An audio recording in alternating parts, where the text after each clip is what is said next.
Olá pessoal, tudo bem? Hoje eu gostaria de falar sobre o WM ou WMS, como queiram, né? Para que a gente possa entender melhor quais as suas funcionalidades, quando que nós podemos implementar o WM ou não, quando ele é interessante, quando não é, né? Quais são as suas funcionalidades, para que a gente possa entender melhor a sua estrutura, seus documentos que são gerados, né? Por exemplo, o que é uma OT, o que é uma NT, né? Quando que isso é gerado, o que isso significa, perfeito? Através desse vídeo, acredito que nós vamos atingir esses objetivos, entender um pouco melhor e ficarmos um pouco mais à vontade no dia a dia dos projetos. Perfeito? Vamos lá?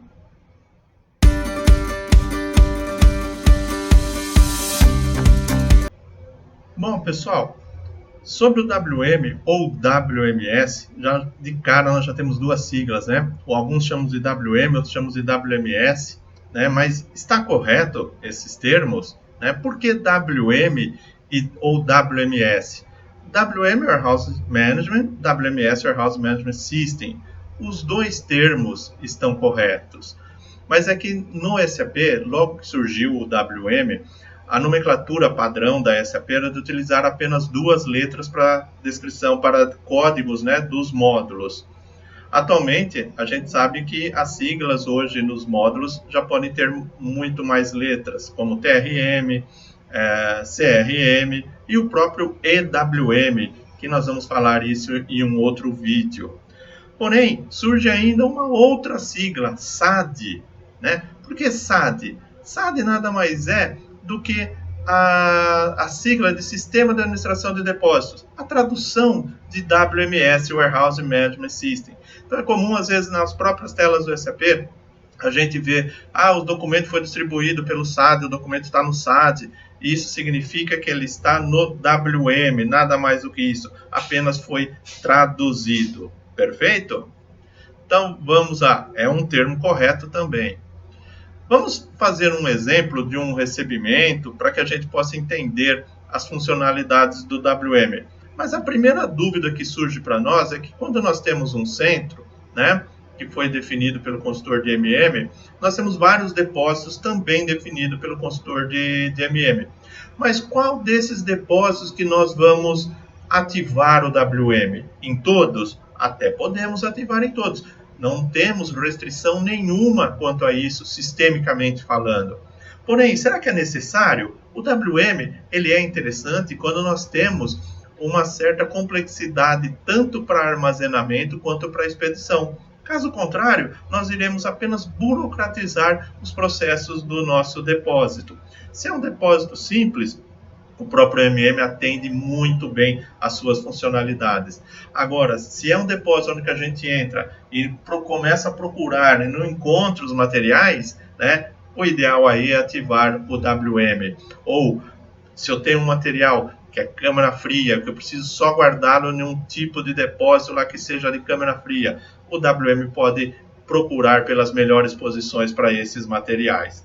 Perfeito? Então, uma vez que nós elegemos qual que é o depósito ou os depósitos para colocar o WM, começamos aí sim a fazer as nossas configurações.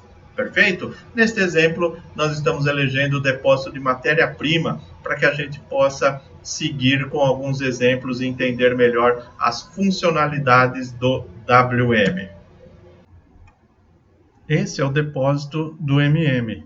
Então, quando nós entramos com o material no MM, sabemos que ele está nesse depósito através da transação MMVE, porém eu não sei se ele está nessa parte de cima do depósito, se está na parte de baixo, se está no meio do depósito, aonde que ele está, né? Para resolver isso daqui, a identificação do material dentro do depósito, o WM consegue nos ajudar, por quê? Nós fazemos uma divisão desse depósito MM em vários depósitozinhos, onde nós temos várias áreas aqui. E essas áreas a gente cria de acordo com a necessidade do cliente, né? Então, e damos um código, um nome, uma descrição para cada um deles. Por exemplo, eu tenho aqui a área de entrada para compras, como a área de entrada de produção, a área de saída de mercadorias, que seria a nossa área de picking. Eu tenho depósitos que podem ser prateleiras, podem ser porta-pallets, pode ser de posição fixa, blocado, uma série de tipos de depósitos, que de acordo com a necessidade do cliente a gente define isso. Para ter essa melhor definição, uma boa ideia é pegar a planta baixa do depósito, junto com o administrador do depósito, e vamos assim desenhar essas áreas. Né? Vamos dar códigos a essas áreas para a gente poder saber direitinho aonde está cada material. O menor canto do nosso depósito nós iremos mapear, tá bem? Para que tudo fique dentro do WM, a gente não perca nenhum cantinho do nosso depósito. Do standard, esses códigos, quando a gente cria um sistema de depósito, já vem prontos. Vejo que tem esses que estão no formato de elipse, começa com o número 9, né? 901, 902, 903 e assim por diante. Quando a gente criar esses tipos de depósito, nós podemos criar com letras ou números. Porém, esses que começam com 900, vamos tentar manter esse padrão. Por quê? Os tipos de depósitos que começam com a numeração acima de 100, melhor dizendo, são tipos de depósitos intermediários, ou seja, tipos de depósitos onde nós não armazenamos o material lá, mas de alguma forma esse material passa por lá para nos ajudar tanto no momento do recebimento, quanto no momento de expedição, ou mesmo da fabricação do material. Perfeito? Essas divisões do depósito MM em vários depósitozinhos são chamados no WM como tipos de depósitos. Um pouco mais à frente eu vou explicar a estrutura organizacional do WM, perfeito?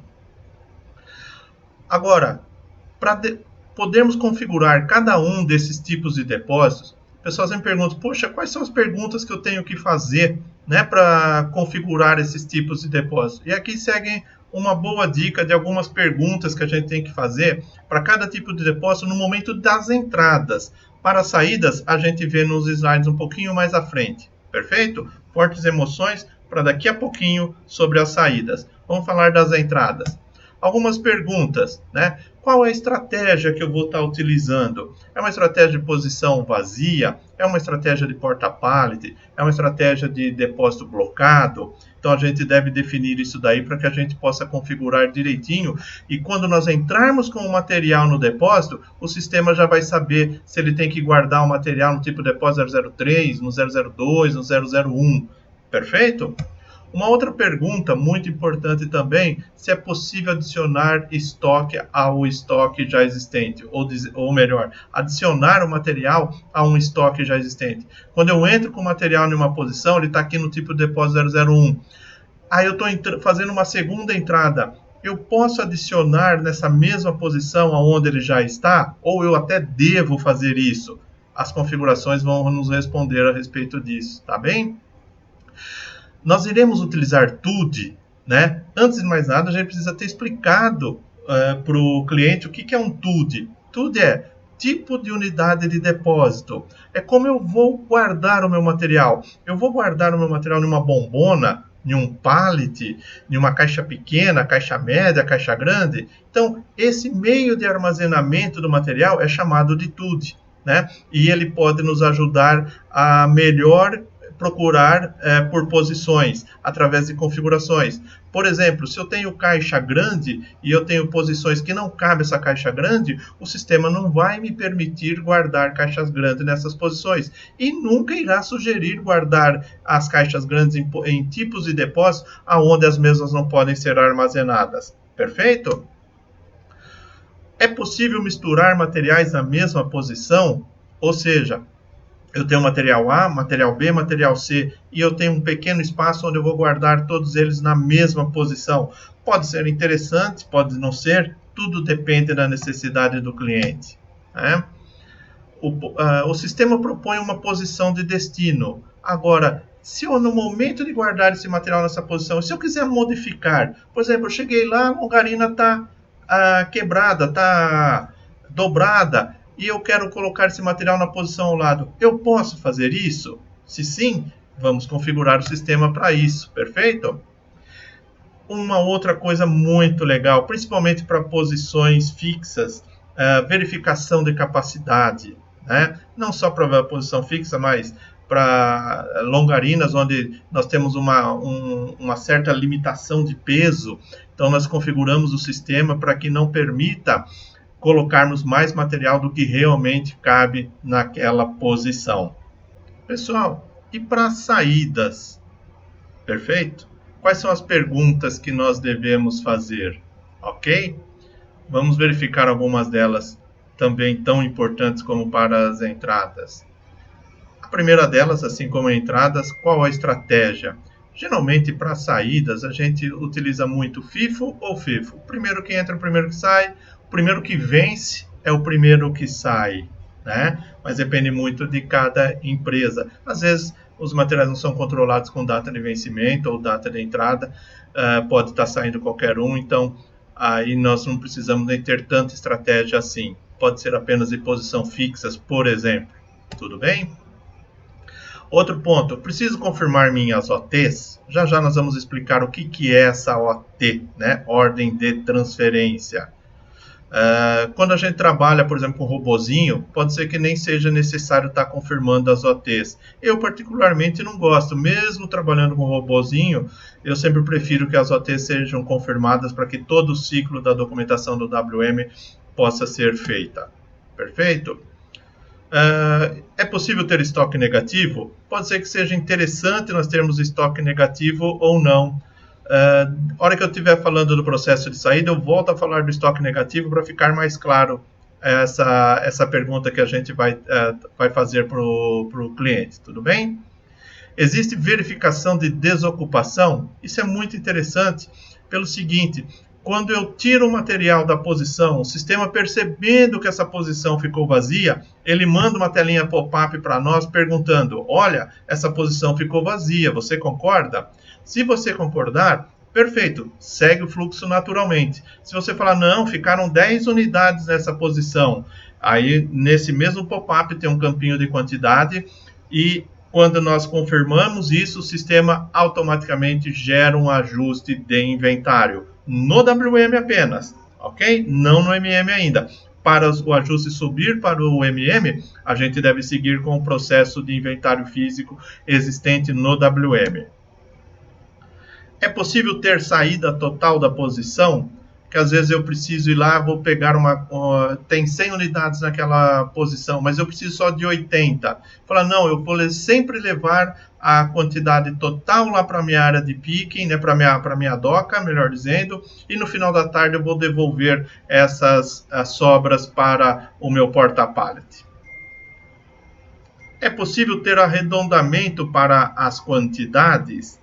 Às vezes eu vendo o meu material em bombonas de 20 litros, então não vou fazer uma saída de 10, 15 litros. Sempre vou estar respeitando a capacidade das minhas bombonas. Agora, pessoal, vamos fazer um cenário de um processo de uma compra de uma matéria-prima, né? Vamos ver os passos que nós teremos no MM e, na sequência, os passos do WM. Então, assim que o caminhãozinho chega na nossa indústria, né? Nós fazemos o recebimento através da transação MIGO, perfeito? Essa transação MIGO, ela gera um documento de material e um documento contábil, caso o material seja avaliado. Geralmente, matéria-prima é avaliado, né? Então terá lá também o seu documento de material. Sendo assim, o material já está disponível no MM. Se nós entrarmos na transação MMBE, a gente já consegue visualizar esse material. Porém, no WM, a gente até consegue visualizar, mas não ele armazenado. Vamos seguir. O sistema no WM gerou um documento de forma automática que é a NT, a necessidade de transferência. Através desse documento, o sistema nos informa que existe uma necessidade de movimentação desse material da nossa doca para a área de armazenamento.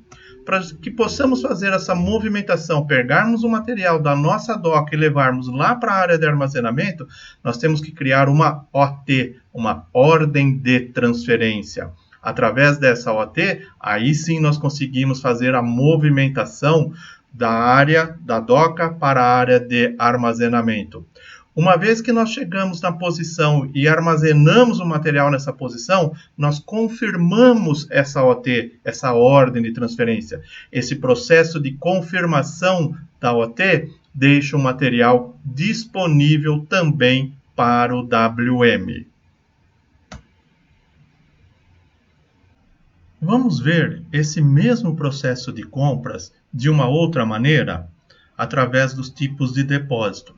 Então, quando a gente faz o recebimento, a transação MIGO, o material entrou lá no depósito do MM, ele está lá disponível. Se verificarmos na transação MMBE, como havíamos comentado, o material já está lá. Porém, no WM, ainda não. Olhando para o WM, qual será o tipo de depósito que esse material está parado, aguardando a nossa movimentação para a área de armazenamento? Ele estará no tipo de depósito 902. Por quê? Em função do tipo de movimento. Isso são configurações, né, que devemos fazer. De forma standard, é esse o tipo de depósito, o GR Zone, né? A área do Goods Receipt, a área de recebimento dos materiais quando a gente faz uma compra. Perfeito? Nesse momento, nós temos um documento gerado aí, que é a NT, a necessidade de transferência. Para movimentarmos esse material para o local de armazenamento, nós temos que criar uma OT, uma ordem de transferência. Essa ordem de transferência irá movimentar o material da DOCA até o nosso tipo de depósito, de acordo com as estratégias de entrada.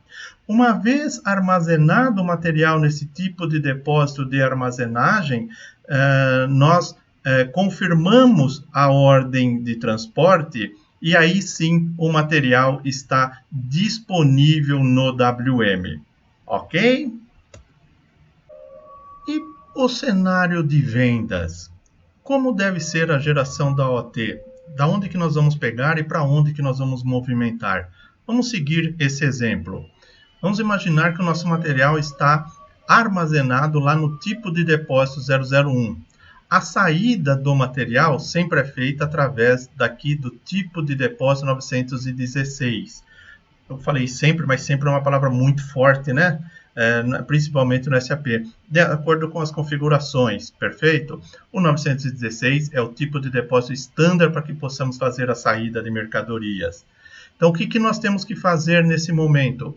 Nós temos que criar uma OT onde nós iremos movimentar o material do tipo de depósito 001 para o tipo de depósito 916. Uma vez que nós levamos o material lá na DOCA, na área do picking, para poder fazer a saída, a expedição, e nós confirmamos essa OT, uma vez confirmado, aí sim o material estará disponível para a saída de mercadorias. E onde é feita essa saída de mercadorias? Lá em SD mesmo, né? Através da transação VL02N, o botãozinho SM saída de mercadorias.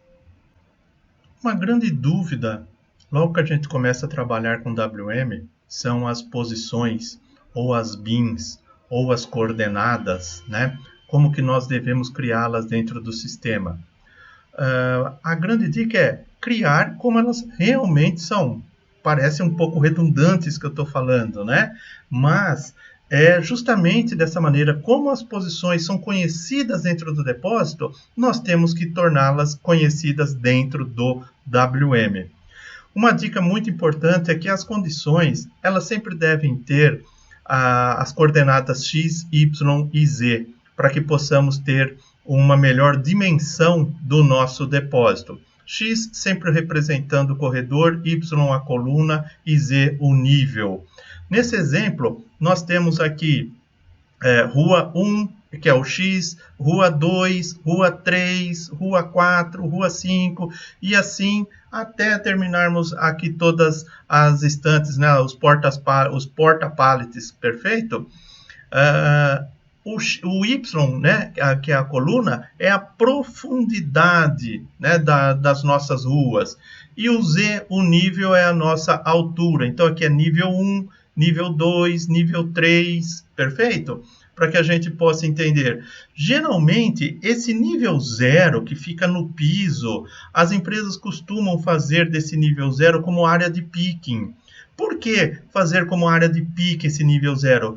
Porque quando o material está posicionado aqui embaixo, nós não precisamos da empilhadeira para poder separá-lo. Uma simples paleteira já consegue atender o nosso processo de picking.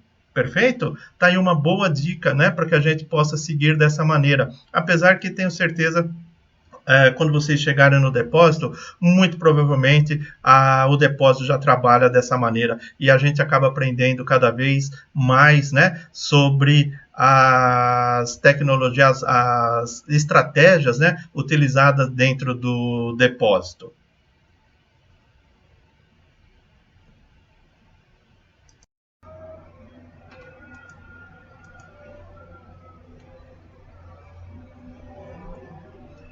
Ainda falando das posições, um outro slide bem legal para a gente poder entender, né, as coordenadas, está aqui o X, o Y e o Z, para que a gente possa entender cada uma das coordenadas, né? 010101, 010102, ou seja, o primeiro 01 é a rua, o segundo 01 é a profundidade, e o terceiro 01 é a altura, o nível, perfeito? Então, conforme eu vou andando pela profundidade no X, eu vou mexendo aqui, ó, 01, 02, 03, ok? Acho que assim, nesse outro slide, ficou até mais fácil de enxergarmos as coordenadas. E elas são sempre colocadas nas longarinas, para que através do coletor a gente consiga lê-las e ficar mais fácil o processo de armazenagem ou de expedição. Perfeito? Mais um exemplo aqui das coordenadas, né? Rua 1, Rua 2, aqui as posições tudo começa com 01, porque nós estamos na Rua 1, aqui as posições tudo começa com 02, porque nós estamos na Rua 2. Ainda falando das posições, nós temos os tipos de posições, né, que podem nos ajudar em função das embalagens que a gente recebe no momento de armazenar. Então, nós temos posições grandes, posições pequenas, posições médias, posição que é para galão de 20 litros, posição que é para galão de 30 litros, ou tambores, ou caixa média, caixa pequena, caixa grande, perfeito? Então, através desses tipos de posições, nós podemos configurar o sistema, por exemplo, para quando nós entrarmos com o material na se esse material, essa caixa, o tipo dessa caixa, né, do TUD dele, que é uma caixa grande, só pode entrar em caixa grande, o sistema vai permitir. Porém, se nós tentarmos entrar com essa mesma caixa grande em posições pequenas, o sistema não irá permitir, o sistema irá dar mensagem de erro. Aliás, ele nem vai sugerir pelas posições aonde o nosso TUD não seja permitido entrar. Aqui, pessoal, nós temos a estrutura organizacional do WM. Então, na parte aqui de cima, os depósitos configurados pelo consultor de MM e no retângulo laranja, a estrutura organizacional do WM feita pelo consultor DWM. O sistema de depósito fisicamente não existe, ele existe apenas sistemicamente, que ele serve para unir todos os tipos de depósito a um depósito MM, ou a mais de um depósito MM, ok? Então, os tipos de depósitos são aquelas áreas que nós definimos nos primeiros slides, onde nós temos tipo de depósito que é um porta-pallet, tipo de depósito blocado, tipo de depósito aberto, tipo de depósito de posição fixa, inflamável, câmara fria e assim por diante, né? Uma vez definidos os tipos de depósito, nós podemos definir as zonas de armazenagem ou áreas de armazenagem. Os dois nomes estão corretos, tanto que o próprio SAP existem telas que chama de área de armazenagem e outras telas que chama de zona de armazenagem. Então, nós conseguimos fazer uma subdivisão dos tipos de depósitos nas zonas de armazenagem. Por exemplo, se nós temos uma estante onde nós temos 6 níveis, os níveis abaixo nós temos os materiais onde nós temos um alto giro, e os materiais que tem pouco giro nós queremos guardar nas prateleiras de cima. Então nós podemos dividir a nossa estante em duas, em uma área de alta rotatividade e uma área de baixa rotatividade. Com isso a gente ganha em performance tanto para armazenar quanto para expedir. Nas câmaras frias também é muito comum termos zonas de armazenagem, porque as câmaras frias costumam ter várias salas, sala até 5 graus, sala até menos 1, menos 2, menos 3 e assim por diante. É um outro bom exemplo também com as zonas de armazenagem. E finalmente as posições, né, as bins, as coordenadas que nós definimos, que é o nosso último nível. E para terminarmos a estrutura organizacional, falar um pouco do quanto. O quanto, ele não é uma estrutura organizacional, ele é um documento do WM que existe quando nós temos um material armazenado em alguma posição. Então, se o material está armazenado na posição 01A01, como nesse exemplo, existe um documento que representa esse material. Nesse documento tem o código do material, quantidade, status, uma série de informações. Uma vez que nós retiramos o material dessa posição, o documento quanto é eliminado. Então, assim como ele é criado de forma automática, ele é eliminado de forma automática também. Esse último slide eu acho muito legal, que representa uma foto tridimensional do nosso depósito, e aqui nós podemos verificar alguns tipos de depósito, como por exemplo GR Zone ou recebimento de mercadorias, né? Aqui a nossa doca, onde a gente recebe as mercadorias para depois guardar nos demais tipos de depósito. Aqui poderia ser o nosso tipo de depósito de estantes, aqui o tipo de depósito aberto, aqui o tipo de depósito blocado, perfeito? Então nós podemos criar os tipos de depósito de acordo com a necessidade do cliente. Como eu falei lá no início, o ideal é termos a planta baixa do nosso depósito para que possamos criar esses tipos de depósito de uma forma bem mais organizada. Pessoal, espero ter ajudado um pouco a entender o WM. Muito obrigado. E se você gostou do vídeo, não deixe de dar o joinha. Perfeito? Ok? Nos vemos em outros vídeos. Grande abraço. Tchau, tchau.